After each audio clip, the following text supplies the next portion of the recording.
আসসালামু আলাইকুম। এই রমজানে গরমের ভিতরে জামাইয়ের দিল, মন, মাথা ঠান্ডা করে শরবত বানিয়েছি।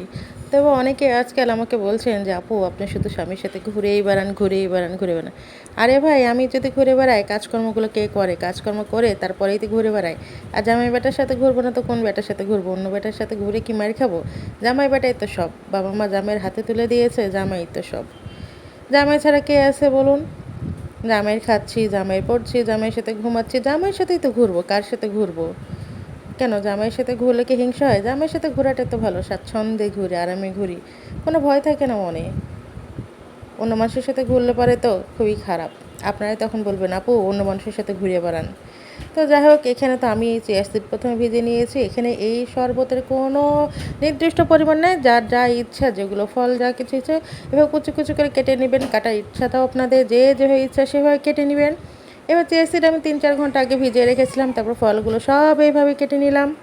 ফলগুলো কেটে নেন জাস্ট ইফতারের আগ মুহূর্তে মনে করেন যে এভাবে সব কিছু একসাথে মিশিয়ে এটাও আপনাদের অপশনাল। আপনার ইচ্ছা করলে বিভিন্ন ধরনের ফল, বাদাম, আদার্স অন্য কিছু দিতে পারেন। আমি শুধুমাত্র এগুলোই আমার পছন্দ, এগুলোই দিয়েছি। যার যে ফল ইচ্ছা সেগুলো কুচি কুচি করে কেটে দিবেন তাহলেই হবে। আমি এখানে হালকা একটু মিষ্টির জন্য হানি অ্যাড করেছি। আপনারা যদি ইচ্ছা করেন হানিও অ্যাড করতে পারেন, আর যদি না ইচ্ছা করেন তো করবেন না। অনেক ক্ষেত্রে এখানে সুগারও ইউজ করা যেতে পারে, কোনো প্রবলেম নেই। এই শরবত করে খাওয়াবেন তো জামাই বেটার মন দিল মাথা একেবারেই ঠান্ডা হয়ে যাবে। এই যে মাথা ঠান্ডা করার জন্য অবশেষে দিয়ে দিলাম ১ বাটি আইস কিউব। যার যেমন ইচ্ছা দিবেন। এইখানে কোনো রেসিপির এইখানে কোনো নির্দিষ্ট পরিমাণ নেই। জাস্ট একটা রেসিপি, খুব মজাদার একটা শরবত। তবে এটা কি জানেন? পানীয় গেলার শরবত না, এটা হচ্ছে চিবানো শরবত। আমার কাছে মনে হয় এটা আমার নতুন নাম দেওয়া। তো যাই হোক সব কিছু নিয়ে গোলাই নিয়েছিলাম। গোলাই নিয়ে আমি এখানে 50-50 করে নিলাম।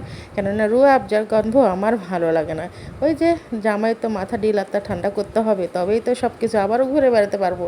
তাই দিয়ে দিলাম সাথে তার জন্য রুহ আফজা। এটারও কোনো নির্দিষ্ট মাপ নেই, যতটা যার পছন্দ শেষে হয়ে দেবেন। এখানে কালার ফ্লেভার তার মতো করে চলে আসবে। তারপর ঘুঁটা মারবেন, ঘুঁটা মারলে হয়ে গেলো। তারপর জামাই আমার এইখানে 2টা গ্লাস বের করে দিল যে এইগুলোতে খাও ভালো লাগবে। জামাই আমার খুব শৌখিন, এই জন্য তো সাথে সাথে নিয়ে বেড়ায়, যেখানে যায় সাথে নিয়ে বেড়ায়। আলহামদুলিল্লাহ মাশাআল্লাহ, কেউ যেন নজর দিবেন না। আর এখানে এই যে আমার সাদাটা এখানে রেডি করে নিলাম। এরই মাঝে কিন্তু ছোট্ট একটা হাট দেখতে পেয়েছেন, হাটটা কিন্তু আমার ইউসুফ এসে একটা ছোট্ট আইসক্রিম দিয়ে দিল। আর এখানে আরও 2টা গ্লাস বলে এগুলোতেও দাও ভালো লাগবে না। ও জামাইয়ের তো আবদার, জামাইয়ের আবদার বলে কথা।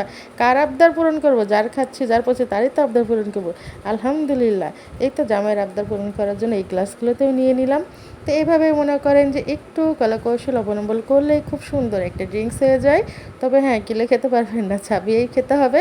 আর সাথে সাথে জামাইয়ের মনও ভালো হয়ে যাবে। আলহামদুলিল্লাহ, আল্লাহ হাফেজ, আসসালামু আলাইকুম।